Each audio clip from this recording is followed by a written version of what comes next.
When we consider learning, education, teaching, the classroom, we conjure up ideas of desks in a row, whiteboard behind us, a projector where we can show slide after slide after slide of PowerPoints jammed full of words, even more dense than a textbook.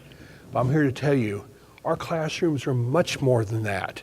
And yes, my classroom and your classroom is universe. I was very fortunate in that I earned that title of Space Cadet at a very early age.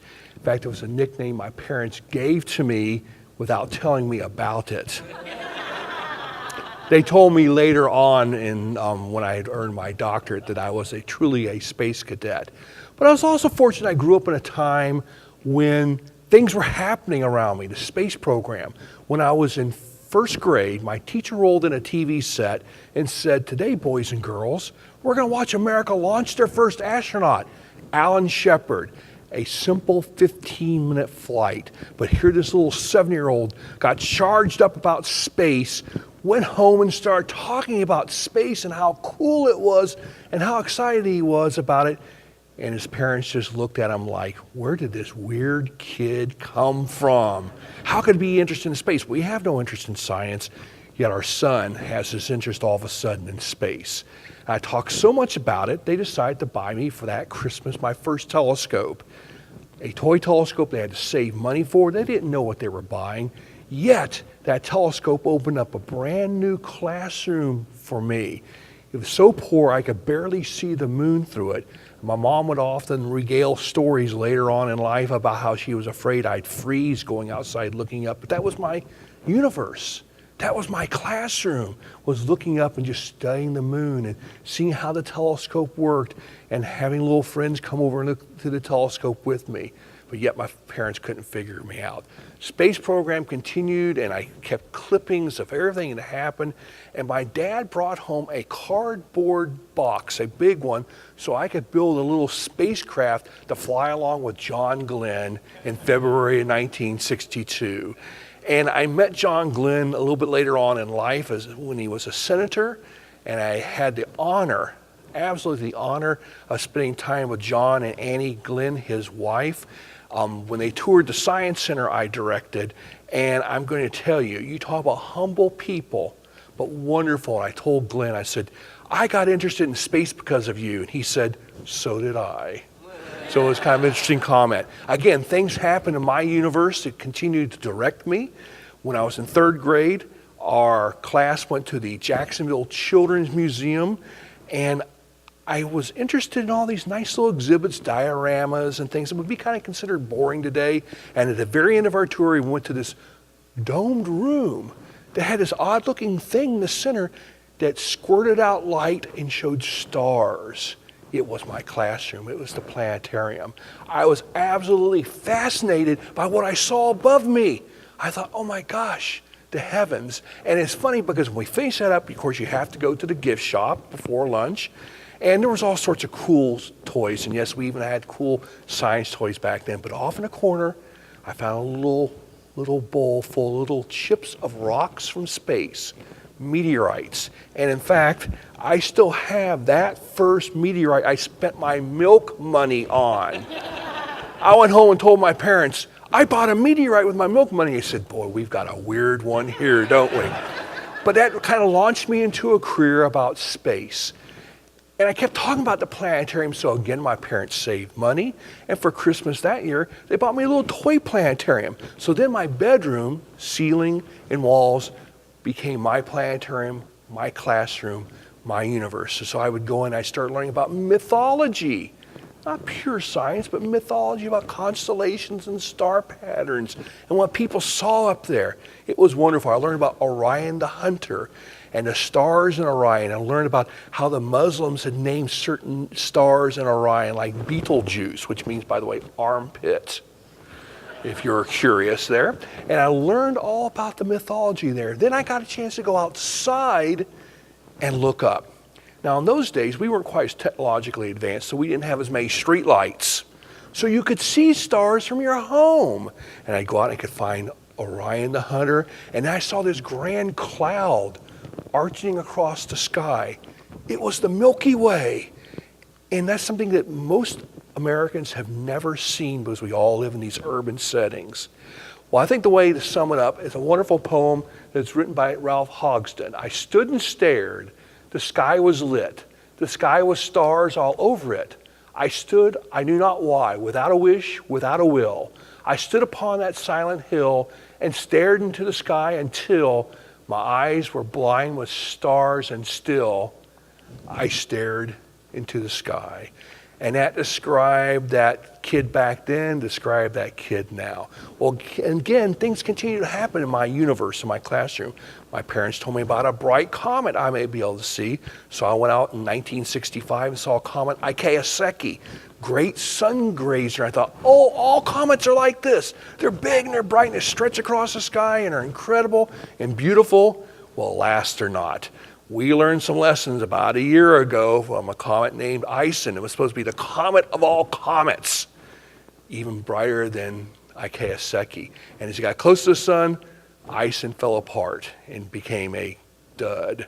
But that was our classroom. We as astronomers and scientists learn things. Well, my parents also told me about a meteor shower I'd be able to see in 1966.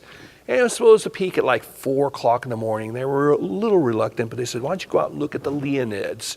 So I got up, 12-year-old, went out, again, very few street lights, and I looked up, and it was raining meteors. I saw 10,000 meteors an hour. It was a storm. It's the best show we've had from the Leonids in like 70 years. And I happened to see it. I thought, oh, all meteor showers are like that. Well, they're not. You know, we talk about, hey, if there's 60 or 70, that's pretty cool. Most are like 8 or 9 meteors an hour. But as a kid, can you imagine seeing the sky rain meteors? It was like a waterfall of these shooting stars coming down over my head. And again, just boosted more of my universe, my classroom. Well, as I continued to move through school, I was delighted to find out when I was in 8th grade, I had to do a science project. And so I decided to take a little bit better telescope I had gotten by then and photograph the moon. So my dad gave me an old camera, that thing you used to put film in. You may remember those things. And so I learned how to use a camera and how to develop film. My pictures were terrible. They were out of focus. I photographed the full moon. It was too bright, but I learned some things. And so I continued working on these sorts of science projects and science experiments. I learned how to make my own telescope, ground my own telescope mirror. So I learned about optics and math. I learned how to build my own telescope tube. So I learned about woodworking, my own telescope mount. So I learned about how you take pipes and make mounting out of pipes. All at the same time, my brothers and sisters were into sports, you know, the normal stuff. The space cadets off making telescopes and grinding mirrors and photographing Jupiter and learning how to work with surfboard type of materials to make cameras. Well, again, I lived at just the right time, and a good friend of mine, he and his grandfather were going down to Titusville to see the launch of Apollo 11. They asked me if I wanted to go. I was 9 miles away, along with 1 million other people, as Neil Armstrong, Buzz Aldrin, and Michael Collins blasted off to the moon. It was just so incredible. The first launch I ever saw from Titusville was the launch of Apollo 11.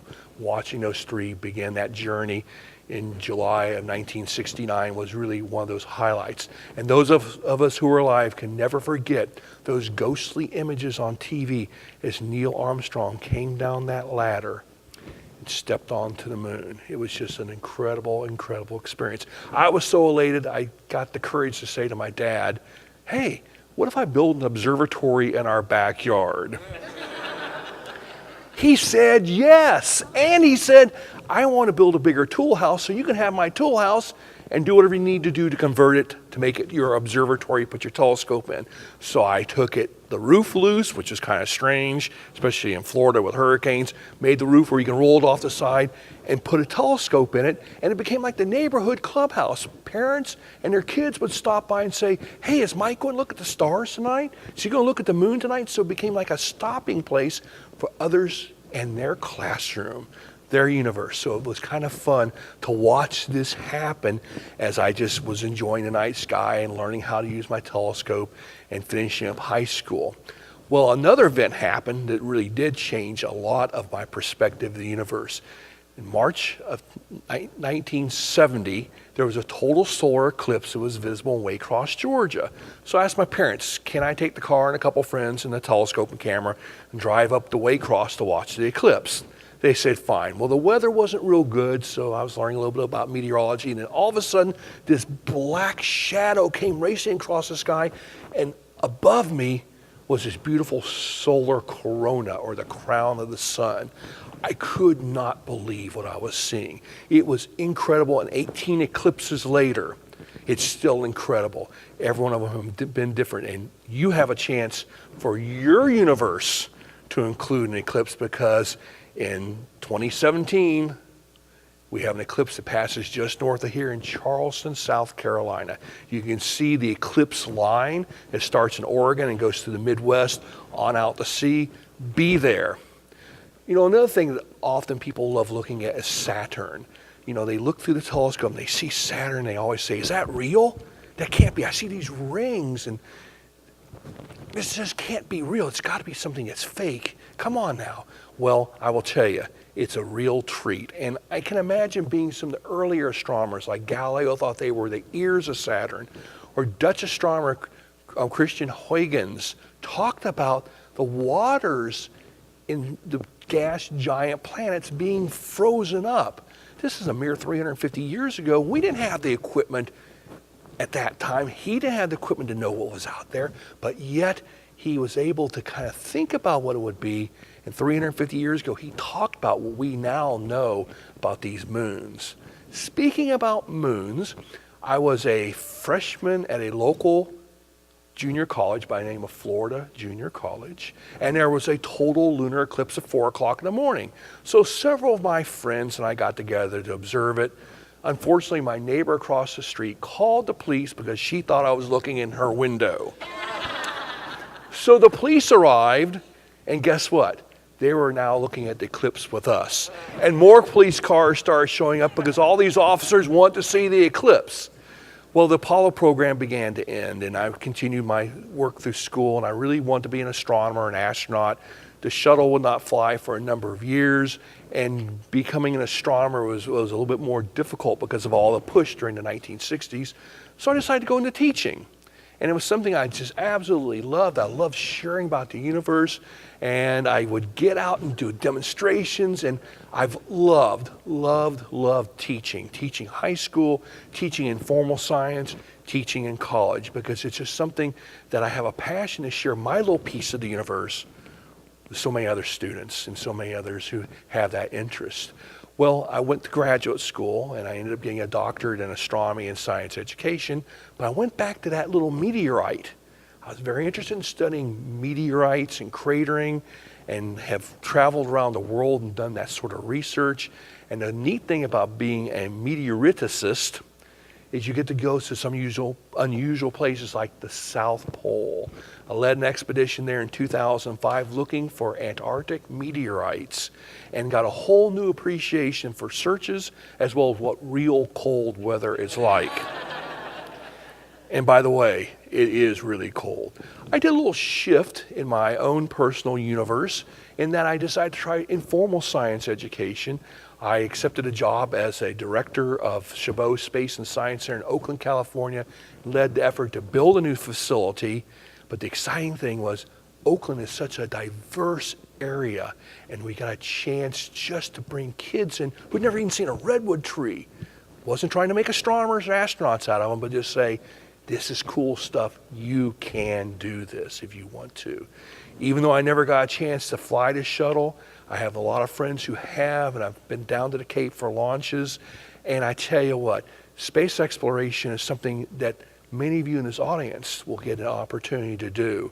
And I just hope I've influenced some students who one of these days will call me from space and say, hey, Dr. Mike, I'm over aboard the space station. I still love sharing the night sky with people. I love going out to church groups or scout groups or even my own students and just showing them the beauties of the night sky. It's a small part of the universe, but it's an important part of the universe. See, each of us have our own universe. Yours may be art or music or business, speech, auto mechanics, you may be a rocket scientist, you may be in the ecology, environmental sciences, English, speech, but each of us have our own universe. And that's an important part of what you do. Thank you so much, and keep looking up.